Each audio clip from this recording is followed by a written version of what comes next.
करेंगे वीसीडी के ऊपर डिटेल में, यानी कि वीसीडी कैसे काम करती है, कैसे एक्नॉलेज करते हैं, कैसे आइसोलेट करते हैं, इन सब बातों को हम डिटेल में आज जानेंगे और देखेंगे कि वीसीडी कैसे काम करती है, किन किन साधनों से इसको आइसोलेट किया जा सकता है और कहाँ इसका यूनिट लगा हुआ है।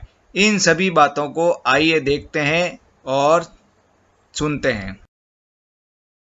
नमस्कार साथियों, मुझे कई लोगों ने वीसीडी के बारे में बहुत सवाल कर रहे हैं कि उसको कैसे एक्नॉलेज करना, कैसे काम करना। तो आज वीसीडी के ऊपर एक वीडियो बनाते हैं। और भी दूसरे वीडियो देखने के लिए आप चैनल पे जाइए और चैनल पे जाके प्लेलिस्ट में जाके जो भी वीडियो देखना हो आप देख सकते हैं। और ऑडियो की खबरी ऐप पे भी जाकर मुझे फॉलो करें। खबरी ऐप का लिंक मैं डिस्क्रिप्शन में डालूंगा, तो वहाँ से सीधे जाके आप खबरी ऐप को डाउनलोड करके फॉलो कर सकते हैं अच्छे अच्छे ऑडियो सुनने के लिए। तो वीसीडी जो अपने लगी हुई है कैब में, इसका एक यूनिट लगा रहता है, मेन यूनिट PC3 में या कैब के पीछे भी लगा रह सकता है, और दोनों कैब में एक इसका जो है वो एक्नॉलेज करने वाला यूनिट लगा रहता है, बजर भी लगा रहता है इसके अंदर। तो वीसीडी को 60 सेकंड के अंदर, वो अपन जानते हैं कि 60 सेकंड में इसको एक्नॉलेज करते रहना चाहिए। कई लोगों को कन्फ्यूज़न होता है कि एक्नॉलेज किस किस साधन से होती है, तो मैं आपको बता देता हूँ। एक्नॉलेज करने के लिए सबसे पहले है एमपी या ईईसी। इनमें से किसी में भी से भी आप ट्रेन चलाएंगे तो प्रोग्रेशन या रिग्रेशन इससे करते ही रहेंगे तो वो एक्नॉलेज ऑटोमेटिक होती जाएगी। यानी कि पैडल स्विच को दबाने की ज़रूरत नहीं। अगर एमपी को आप 60 सेकंड में एक बार मरोड़ रहे हैं या ईईसी को ऑपरेट कर रहे हैं, चाहे रिग्रेशन में चाहे प्रोग्रेशन में, तो वीसीडी एक्नॉलेज हो जाएगी। दूसरा है एमपीएस की पहली पोजीशन नॉच लिख देता हूं मैं। तो एमपीएस की जो पहली नॉच लेते हैं उस पर वो एक्नॉलेज हो जाती है एक बार। अब आप दूसरी नॉच लेंगे तो एक्नॉलेज नहीं होगी, इसके लिए दूसरे साधन से उसको एक्नॉलेज करना पड़ेगा। तीसरा है पीएसए। इसमें भी कई लोगों को कन्फ्यूजन रहता है। सेंडिंग का जो पैडल स्विच है पीएसए से भी वीसीडी एक्नॉलेज हो जाती है 60 सेकंड में एक बार अगर आप दबाते हैं तो। और चौथा है पीवीसीडी।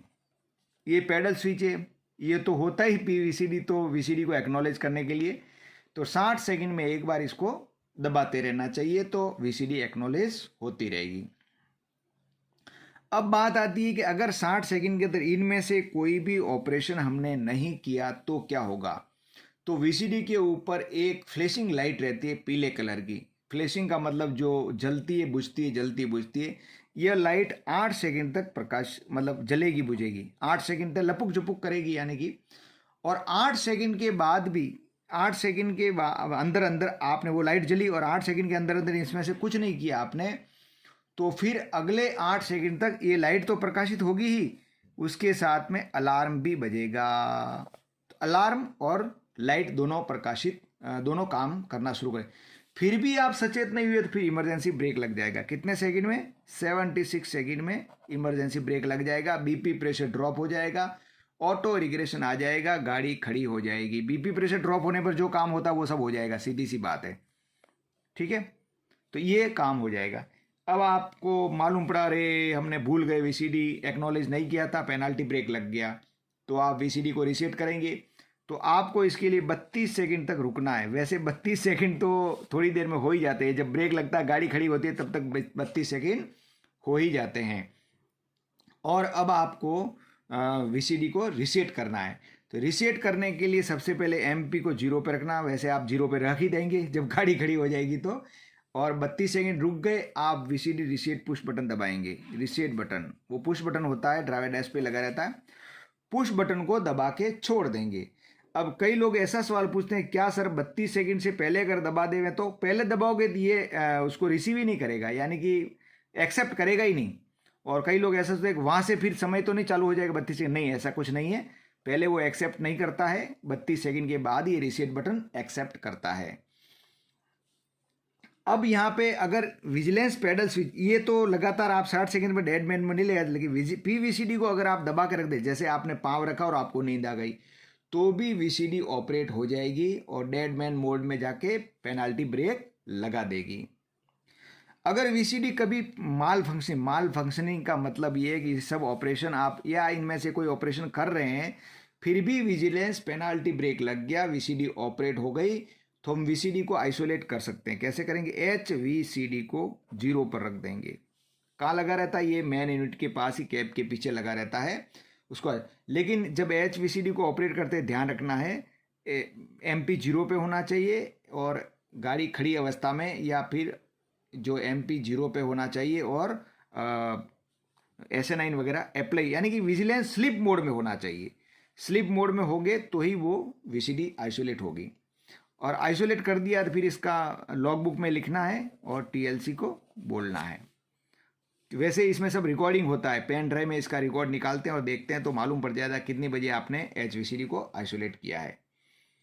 जब BL की लगाई जाती है और ब्रेक रिलीज होते हैं, तो MP को जब N पे रखते हैं, N पे रखते ही VCD एक्टिव होगी।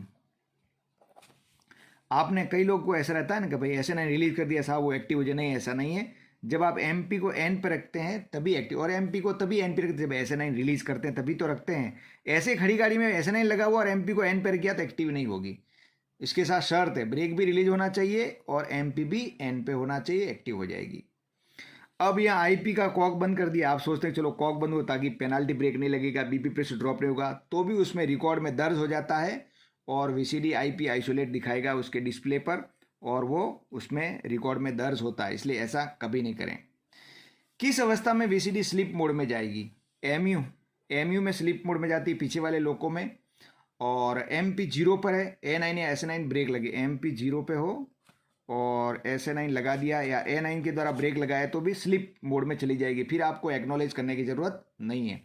या ZSM GR के द्वारा मैन्युअली ऑपरेशन कर रहे हैं तो भी वो मैन्युअली ऑपरेशन करते समय भी वो स्लिप मोड में चली जाएगी, उसको एक्नॉलेज करने की ज़रूरत नहीं है, क्योंकि एक आदमी तो ऑपरेशन करने गया, एक आदमी है, तो उस समय इसको लेट गो किया गया, 40 से स्पीड करवाना, सेक्शन क्लियर करना है। और VCD को सप्रेस मोड में जाने की स्लिप में मोड में लाने के लिए क्या करना है? MP 0 पे रखना है और SN9 अप्लाई करना है, तो वो सप्रेस मोड में चली जाएगी। अब क्या होता है, कभी कभी VCD के कनेक्शन के साथ SPM का भी कनेक्शन किसी लोगों में मॉडिफिकेशन किया हुआ है, तो जिसमें ऐसा मॉडिफिकेशन स्पीड के साथ किया हुआ है तो उसमें 2 kmph होगा तो VCD एक्टिव होगी। लेकिन ऐसा बहुत कम लोगों में है स्पीड के साथ में, तो है तो ठीक है, 2 kmph के बाद एक्टिव होगी, कोई बात नहीं। और कुछ लोगों में एक टॉगल स्विच भी लगाया है जो ऑन पोजीशन पे रहता है, वो मेंटेनेंस स्टाफ के लिए, उसमें कुछ करने का नहीं है अपन को। टॉगल स्विच कुछ करते होंगे वो चेक वेक।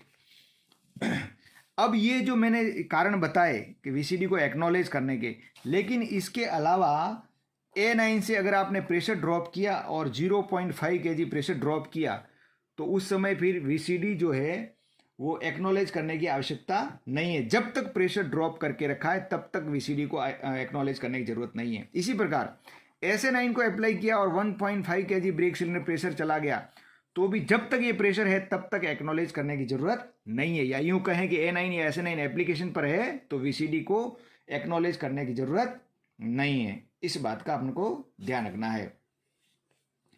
HVCD द्वारा VCD आइसोलेट कर दिया है तो फिर VCD सप्रेस मोड में चली जाती है, VCD काम नहीं करती है। और इसी प्रकार VCD को बाईपास करने के लिए किसी किसी लोगों में कैब 1 में ही जो मास्टर यूनिट है, मास्टर यूनिट में ही वहाँ पे एक टॉगल स्विच लगाया, वहाँ वो लोग लिख देते हैं कि VCD आइसोलेटिंग स्विच, तो वहाँ से भी कर सकते हैं। उसमें HVCD नहीं होता है तो फिर उससे भी कर सकते हैं।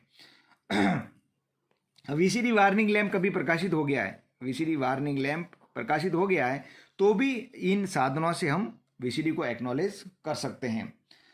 अब इसमें एक बात और है लास्ट में, BL अनलॉक करने पर अगर CCPT मेल्ट होता है तो उसमें एक कारण ये भी हो सकता है कि VCD में अर्थ फॉल्ट हो।